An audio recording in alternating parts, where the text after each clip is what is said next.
Multipla skleroza je kronična vnetna bolezen osrednjega živčnega sistema, ki na žalost najpogosteje zajame mlade ljudi.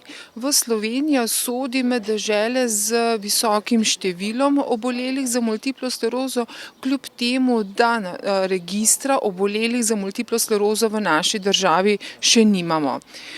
Razlogi, zakaj nekdo zboli za multiplo sklerozo, so kljub številnim raziskavam še vedno ne povsem jasni, brez dvoma pa k temu prispevajo tako okoljski dejavniki kot tudi sama genska predispozicija.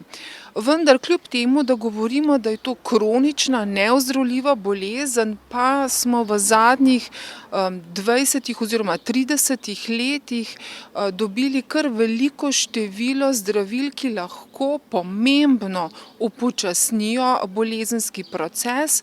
Še posebej je bil to velik napredek v zadnjih 2 letih, ko smo dobili monoklonska protitelesa, ki delujejo na specifične vnetne celice. Govorimo o tako imenovanem imunsko-rekonstitucijskem zdravljenju, kjer iz velike množice vnetnih celic zdravilo uniči vnetne celice. Te vnetne celice se nato ponovno nastanejo, vendar te, ki na novo nastanejo, niso avtoreaktivne, kar pomeni, da niso usmerjene proti lastnemu telesu, pri bolnikih za multiplo sklerozo v tem primeru proti ovojnici živčne celice. Kakšni pa so simptomi, kako se vse skupaj začne, kako lahko nekdo reče, kaj se z njegovim organizmom dogaja?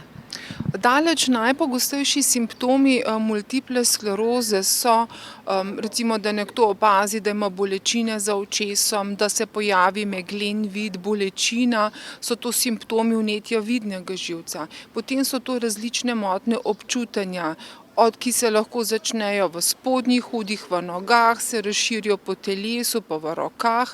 Lahko so to različne stopnje gibalne oviranosti, zanašanje pri hoji, lahko so to dvojne slike. Pravzaprav zelo odvisno od tega, kje se ta vnetni dogodek prvič zgodi v osrednjem živčevju.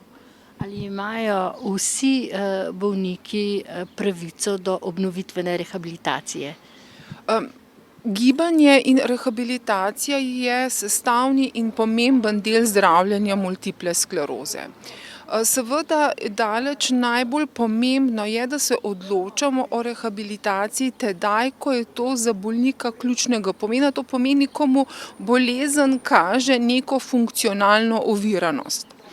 V nasprotnem primeru se, vkolikor bolnik nima neke funkcionalne prizadetosti, je zmožen biti aktiven, priporočamo, da se te bolniki vključujejo v različne programe telesne vadbe, bodisi v okraju, bodisi v vse programe, ki jih imajo organizirane na nivoju podružnic.